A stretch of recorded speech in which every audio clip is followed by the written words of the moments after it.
Ang liham sa mga kadalagahan sa Malolos, Bulacan. Europa, Pebrero 1889. Sa mga kababayang dalaga sa Malolos. Nang aking sulatin ng Noli Me Tangere, tinanong kong laon kung ang pusoang dalaga ay karaniwan kaya diyan sa ating bayan. Matay ko mang sinaliksik yaring alaala, matay ko mang pinagmisang-isa ang lahat ng dalagang makilala sa pulsa pagkabata. Ay mangisang-isa lamang ang sumangguing larawang aking ninanasa.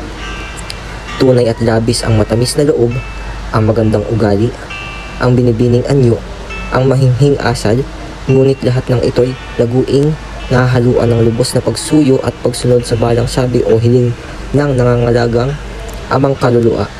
Tila baga ang kaluluwa'y may iba pang ama sa Diyos, dala ng malabis na kabaitan, kababaan ng loob o kamangmangan, kaya ang aking mga lantang halaman, sibol at laki sa dilim, mamulaklak may walang bango, magbunga may walang katas. Ngunit ngayon dumating ang balita sa inyong bayang Malolos na pagkilala kong ako'y namali at ang tuwa ko'y labis. Di sukat ako sisihin, di ko kilala ang Malolos ni ang mga dalaga, liban sa isang Emelia, at ito pa isang ngalan lamang. Ngayong tumugon kayo sa uhaw naming sigaw ng ikagagaling ng bayan, ngayon nagpakita kayo ng mabuting halimbawa sa kapwa dalagang nagnanasang paris ninyong mamulat ang mga mata at mahangaw sa pagkalugami. Sumisigla ang aming pag-asa, inaaglahi ang sakuna, sapagkat kayo'y katulong na namin, panatag ang loob sa pagtatagumpay. Ang babaeng Tagalog ay di na payuko at luhod, buhay na ang pag-asa sa panahong sasapit. Wala na ang inang katulong sa pagbulag sa mga anak na palakihin sa alipusta at pag-ayo. Di na unang karunungan ng pagtungo ng ulo sa balang maling utos, dakilang kabaitan ang ngisi sa pagmura, masayang pangaliw ang mababang luha. Napagkilala din ninyo na ang utos ng Diyos ay iba sa utos ng pari, na ang kabanalan ay hindi ang matagal na luhod, mahabang dasal, malalaking kwentas, di baguing kalminin, kundi ang mabuting asal, malinis na loob at matuid na isip. Napagkilala din ninyo na di kabaitan ang pagkakamasunurin sa anumang pita at hiling ng Diyos-Diyosan, kundi ang pagsunod sa tatampat matuid, sapagkat ang bulag na pagsunod ay isiyang pinagmumula ng likong pag-uutos, at sa bagay na ito'y pawang nagkakasala. Di masasabi ng puno o pari na sila lamang ang mananagot ng maling utos, sapagkat binigyan ng Diyos ang bawat isa ng sariling isip at sariling loob upang ding mapagkilala ang liko at tapat. Para-para ang inianak ng walang tanikala kundi malaya, at sa loob at kaluluwa yung walang makasusupil. Bakit kaya ipaaalipin mo sa iba ang marangal at malayang pag-iisip? Duwag at mali ang akala na ang bulag na pagsunod ay kabanalan, at kapalauruan ang mag-isip-isip at magnilay-nilay. Ang kamangmangay, kamangmangan, at di kabait at puri. Di hilig ng Diyos, puno ng katarungan na ang taong larawang niya ay paulol at pabulag. Ang hiyas-nisip na pinalamuti sa atin, pagningningin at gamitin. Halimbawa baga ang isang amang nagbigay sa bawat isang anak ng kanilang tanglaw sa paglakad sa dilim. Paningasin nila ang liwanag ng ilaw, alaga ang kusa at huwag patain, dala ng pag-asa sa ilaw ng iba, kundi magtulong-tulong, magsanggunian sa paghanap ng daan. Ulol na di hamak at masisisi ang madapa sa pagsunod sa ilaw ng iba, at masasabi ng ama, bakit kita binigyan ng sariling imong ilaw? Ngunit di lubhang masisisi ang madapa sa sariling tanglaw, sapagkat marahil ang ilaw ay madilim o kaya ay totoong masama ang daan. Ugaling panagot ng mga may ibig mauulol ay palalo ang katiwala sa sariling bait. Sa akala ko ay lalong palalo ang ibig sumupil ng bait ng iba at panatiliin sa lahat ang sarili. Lalong palalo ang nagdodiyos-diyosan, ang ibig tumarok ng balang kilos ng isip ng Diyos, at sakdal kapalauruan o kataksilan ang walang gawa kundi pagbintangan ang Diyos ng balang bukang bibig at ilipat sa kanya ang bala niyang nasa, at ang sariling kaaway ay gawing kaaway ng Diyos. Di dapat naman tayong umasa sa sarili lamang kundi magtanong, makinig sa iba at sa kagawin ang inaakalang lalong matuid. Ang habito o susutanay walang naidaragdag sa dunong ng tao. Magsapin-sapin man ang habito ng huli sa bundok, ay bulbundukin din at walang nadadaya kundi ang mangmang at manghinang loob. Nang ito'y lalong maranasan, ay bumili kayo ng isang habito sa San Francisco or S. Francisco at isuot ninyo sa isang kalabaw.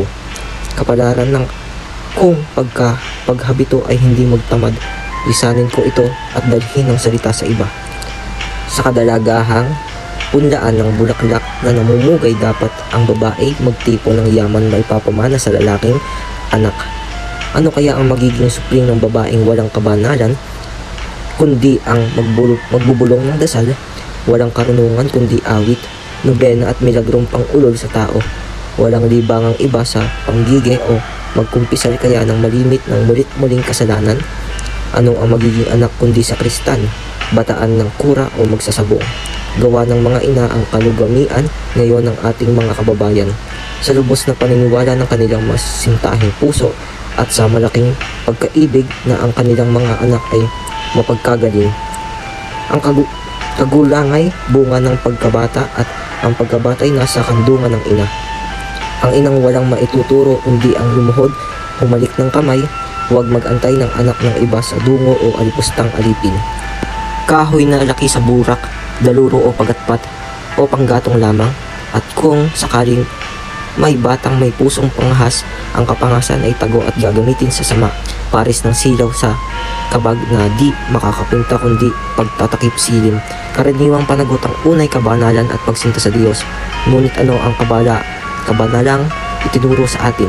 Magdasal at lumuhod ng matagal, humalik ng kamay sa pari, ubusin ang salapi sa simbahan at paniwalaan ng balang sumasampung sabihin sa atin. Tabil ng bibig, lipak ng tuhod, kiskis ng ilong, bagay sa limos sa simbahan, sangkalan ang Diyos. May bagay-baga sa mundong ito na di-ari at likha ng may kapal. Ano ang inyong sasabihin sa isang alinlang maglimos sa kanyang Panginoon ng isang basahang hiram sa nasabing mayaman? Sino ang taong di palalo at ulol na manglilimos sa Diyos at mag-aakalang ang salanta niyang kaya ay makakabihis lumikha ng lahat ng bagay? Pagpalain ang maglimos sa kapos, tumulong sa mahihirap, magpakain sa gutom, ngunit mapulaan at sugpain ang bingi at sa taghoy ng mahirap at walang binubusog kundi ang sandat, at inubos ang salapi sa mga frontal na pilak, limo sa simbahan o sa praileng lumalangoy sa yaman, sa misa de gracia ng may tugtugan at paputok, samantalang ang salaping ito ay pinipiga sa buto ng mahihirap at inaalay sa Panginoon ng mabili ng tanikalang pangusap. May bayad ng berdugong panghampas o kabulagan at kalikhaan ng isip. Ang unang kabanalan ay ang pagsunod sa batuid, ano man ang mangyari. Gawa at hindi salita ang hiling ko sa inyo, alin ni Kristo. Hindi anak ni Ama ang nagsasabing ulit-ulit, Ama ko, kundi ang nabubuhay alinsunod sa hiling ng aking Ama.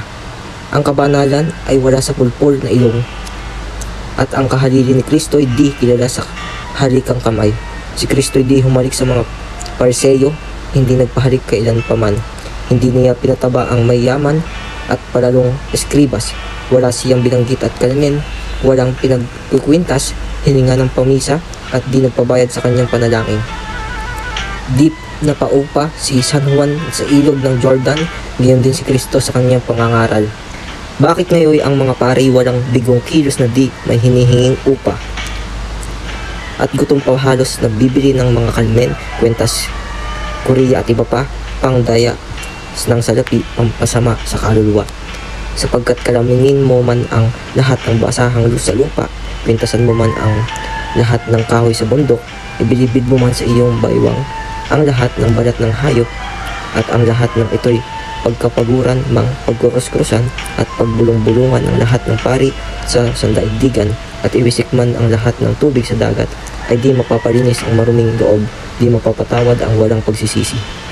Gayon din sa kasakiman sa salapi, maraming ipinagbabawal na matutubos kapag ikaw ay nagbayad. Alin na nga sa huwag sa pagkain ng karne, pag-aasawa sa pinsan, kumpare, at iba pa na ipinahihintulot kapag ikaw ay sumuhol.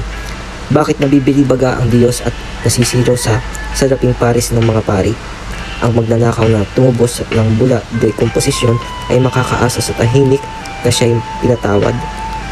Sa makatuwid, ay ibig sabihin ng Diyos na makikain ng nakaw? Totoo bang hirap na ang may kapal na nakikigaya sa mga gwardya, karabineros o gwardya sibil? Kung ito ang Diyos na sinasamba ng Friday, ay tumalikod ako sa ganyang Diyos. Maghunos dili nga tayo at imulat natin ang mata, lalong-lalo na kayong mga babae, sapagkat kayo ang nagbubukas ng loob ng tao. Isipin na ang mabuting ina ay iba sa inang nilalang ng pride. Dapat palakihin ang mga anak na malapit baga sa larawan ng tunay na Diyos. Diyos na di nasusuhulan, Diyos na di masakim sa salapi, Diyos na ama ng lahat, na walang kinikilingan, Diyos na di tumataba sa dugo ng mahirap, na di nagsasaya sa daing ng maruruhagi at ng bubulag na matalinong isip. Gisingin at ihanda ang loob ng anak sa balang mabuti at mahusay na akala, pagmamahal sa puri, matapat at timtimang loob, maliwanag na pag-iisip, malinis na asal, maginoong kilos, pag-ibig sa kapwa at pagpipitagan sa may kapal. Ito ang ituro sa anak. At dahil ang buhay ay puno ng pighati at sakuna, patibayin ng loob sa anumang hirap, patapangin ng puso sa anumang panganib. Huwag magantay ang bayan ng puri at ginhawa, samantalang liko ang pagpapalaki sa bata, samantalang lugami at bangmang ang babae ng papalaki ng anak. Walang maiinom sa labo at mapait na bukal, walang matamis at bunga sa punlaang maasim. Malaki ngang hindi bahagya ang patukulan, gaganapin ng babae sa pagkabihis ng hirap ng bayan. Ngunit ang lahat ng ito'y di hihigit sa lakas at loob ng babaeng Tagalog. Talastas ng lahat ang kapangyarihan at galing ng babae sa Pilipinas. Kaya't nga kanilang binulag, iginapos at iniyuko ang loob, panatag sila't habang ang iba'y alipin, ay maaalipin din naman ang lahat ng mga anak. Ito ang dahilan ng pagkalugami ng Asia.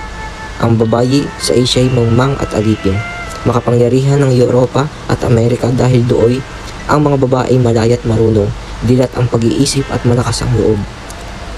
Alam na kapos kayong totoo ng mga librong sukat pag-aralan, talastas na walang isinisilid araw-araw sa inyong pag-iisip kundi ang sadyang pangbulag sa inyong bukal na liwanag. Tanto ang lahat ng ito, kaya pinagsisikapan naming makaabot sa inyo ang ilaw na sumisilang sa kapwa ninyong babae dito sa Europa. Kung hindi kayamutan itong ilang sabi at pagdamutan basahin, marahil ay makapalman ang ulap na nakungubkob sa ating bayan, ay pipilitin ding mataos ng masantin na sikat ng araw. Sisikat kahit banaag lamang.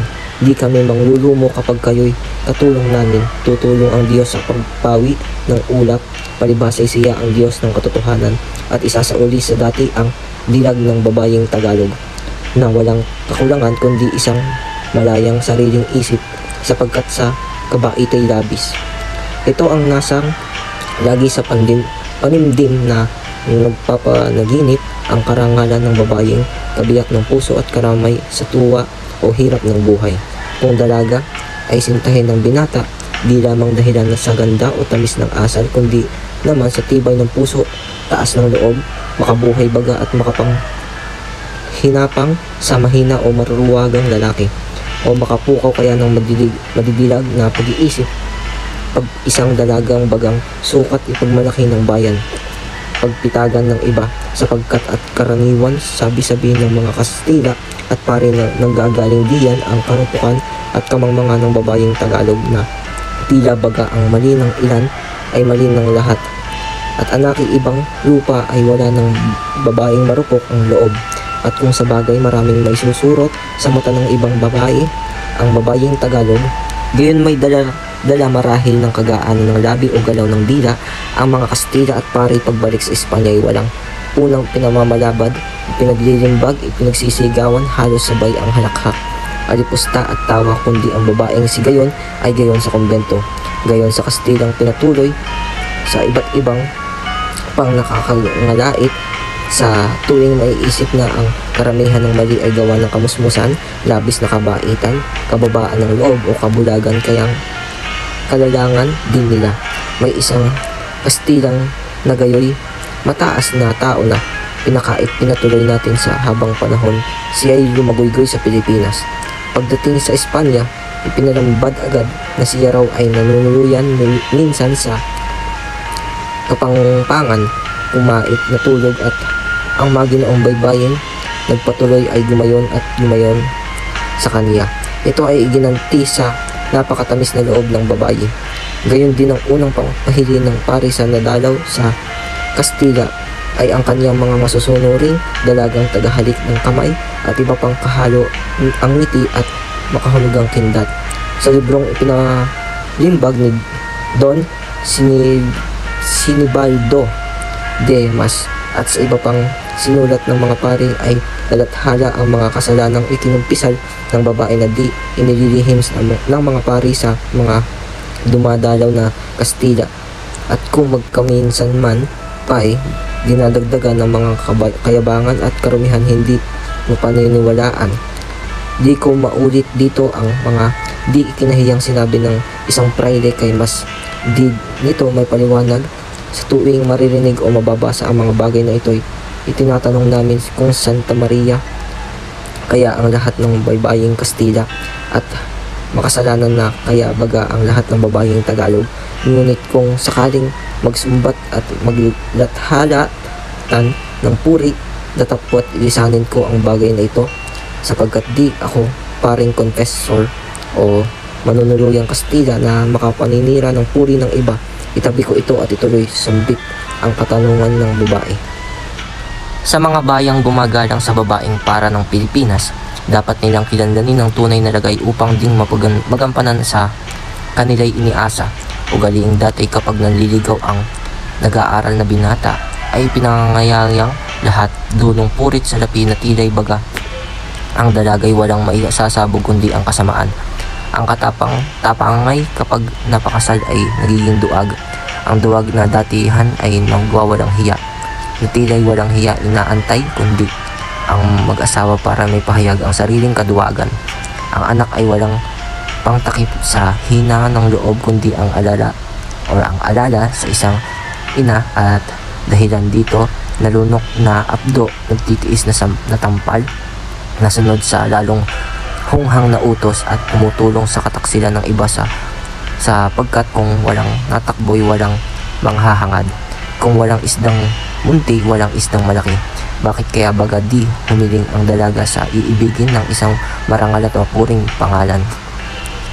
Isang pusong lalaking makapaggampon sa kahinaan ng babae, isang marangal na loob na di papayag magkaanak ng alipin. Bukawin sa loob ang sigla at sipag, maginoong asal, mahal na pakiramdam, at huwag isuko ang pagkadalaga sa isang mahina at kuyuming puso. Kung maging asawa na, ay dapat tumulong sa lahat ng hirap, palakasin ang loob ng lalaki, humati sa panganib, aliwin ng dusa at aglahin ang hinagpis, at alalahanin lagi na walang hirap na di mababata ng bayang puso at walang mapait pang pamana sa pamanang kaalipustahan at kaalipin. Mulatin ang mga anak sa pag-iingat, pagmamahal sa puri, pag-ibig sa kapwa at sa tinubuang bayan, at sa pagtupad ng ukol. Ulit-uliting matamisin ang mapuring kamatayan sa alipustang buhay. Ang mga babae sa Sparta, sukat kunang ulirain, at dito'y ilalagda ko ang aking halimbawa. Nang iniabot ng isang ina ang kalasag sa papasahukbong anak, ay ito lamang ang sinabi, ibalik mo o ibalik ka. Ito nga, umuwi kang manalo o mamatay ka, sapagkat ugaling iwaksi ang kalasag ng talong na takbo o inuwi kaya ang bangkay sa ibabaw ng kalasag. Nabalitaan ng isang ina na namatay sa laban ng kanyang anak, at ang hukbo ay natalo. Hindi umiimik kundi nagpapasalamat dahil ang kanyang anak ay maligtas sa pula. Ngunit ang anak ay bumalik na buhay. Nagluksa ang ina nang siya'y makita sa isang sumasalubong na ina sa mga umuuwing galing sa laban. Ay binalita ng isa na namatay daw sa pagbabaka ang 3 anak niya. Hindi iyan ang tanong ko, ang sagot ng ina, kundi nanalo o natalo tayo. Nanalo ang sagot ng bayani. Kung ganooy nagpapasalamat tayo sa Diyos, ang wika at napas sa simbahan. Minsa'y nagtago sa simbahan ng isang napatalong hari nila. Sa takot sa galit sa bayan, pinagkaisahan kulungin siya doon at patayin ng gutom. Nang papadira na ang pintoy, ang ina ang unang naghahakot ng bato. Ang mga ugaling ito'y karaniwan sa kanila. Kaya nga't iginalang ng buong Gresya or Greece ang babaeng Sparta. Sa lahat ng babae, ang pula ng isa ay kayo lamang na taga-Sparta ang kapangyayari sa lalaki. Mangyari pa ang sagot ng babae ay kami lamang ang nag-aanak ng lalaki. Ang tao ng mga Esparta ay hindi inaanak para mabuhay sa sarili, kundi para sa kanyang bayan. Habang nananatili ang ganitong mga isipan at ganitong mga babae ay walang kaaway na nakatutungtong ng lupa Esparta, at walang babae taga-Esparta na natatanaw ng hukbo ng kaaway. Di ko inaasahang paniwalaan ako, alang-alang lamang sa aking sabi. Maraming taong di natingin sa katuwiran at tunay kundi sa habito, sa puting buhok o kakukulangan kaya ng ngipin. Ngunit kung ang tanday magalang sa pinagdaadanang hirap, ang pinagdaanan kong buhay hain sa ikagagaling ng bayan, ay makapagbibigay ng tanda sa akin kahit may kriman. Malayo ako sa pagpapasampalataya ng Diyos-Diyosan, paghalili sa Diyos, paghahangad ng paniwala at pakinggan, pikit mata, yuko ang ulo at halukikip ang kamay. Ngunit ang hiling ko yung mag-isip, magmulay-mulay ang lahat, usigin at saliin kung sakali na sa ngalan ng katuwiran itong paninindigang mga sabi. Ang una-una, ang pinagiging taksil ng ilan ay nasa kaduwagan at kapabayaan ng iba.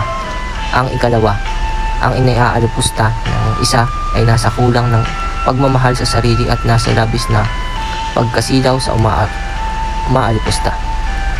Ang ikatlo, ang kamangmangay kaalipinan, sapagkat kung ano ang isip ay ganoon ang tao. Taong walang sariling isip ay taong walang pagkatao. Ang bulag na tagasunod sa isip ng iba ay parang hayop na susunod-sunod sa tali. Ang ikaapat, ang ibig magtago ng sarili ay tumulong sa ibang magtago ng kanila, sapagkat kung pabayaan mo ang inyong kapwa ay papabayaan ka rin naman. Ang isang tingting ay madaling baliin, ngunit mahirap baliin ng isang bigkis na walis. Ang ikalima, kung babaeng Tagalog ay di magbabago ay hindi dapat magpalaki ng anak, kung di gawing pasibulan lamang. Dapat alisin sa kanya ang kapangyarihan sa bahay, sapagkat kung dili ipagkakanulong, walang malay, asawa, anak, bayan at lahat.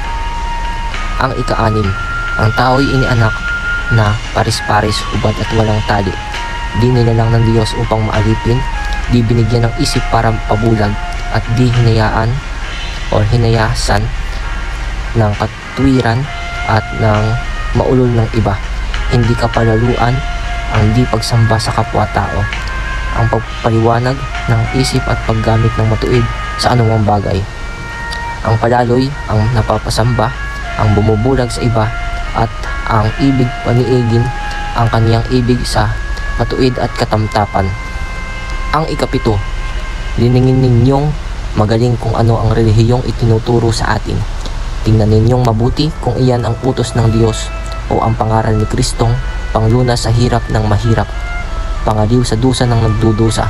Alalahanin ninyo ang lahat ng sa inyo'y na itinuturo, ang pinapatunguhan ng lahat ng sermon, ang nasa ilalim ng lahat ng misa, nobena, kwintas, kalmen, larawan, milagro, kandila, kuriya at iba't ibang pang iginigiit, inihiyaw at isinusurot araw-araw sa inyong loob, tainga at mata, at hanapin ninyo ang puno at dulo at saka iparis ninyo ang relihiyon sa malinis na relihiyon ni Kristo. At tingnan kung hindi ang inyong pagkakristyano ay paris ng inialaga ang gatas hayop o paris ng pinapatabang baboy, kaya na di pinatataba alang-alang sa pagmahal sa kaniya, kundi may pagbili ng lalong mahal at ng lalong masalapian. Magbulay-bulay tayo, malasin ang ating kalagayan, at tayo'y mag-isip-isip kung itong ilang buhaghag na sabi makatutulong sa binigay sa inyong bait upang ding maituloy ang nasimulan ninyong paglakad. Tubo ko'y dakila sa puho ng pagod at mamatamisin ang anumang mangyari, o galing upa sa sinumang mga hasa ating bayan magsabi ng tunay. Matupad nawa ang inyong nasang matuto at hari na ngang sa halaman ng karunungan ay huwag makapitas ng bungang bubot, kundi ang kikitilin ay piliin, pag-isipan muna, lasapin bago lulukin, sapagkat sa balat ng lupa lahat ay haluan at di bihirang magtanim ang kaaway ng damong pansira, kasama sa binhi sa gitna ng linang. Ito ang matinding nasa ng inyong kababayang si Jose Rizal.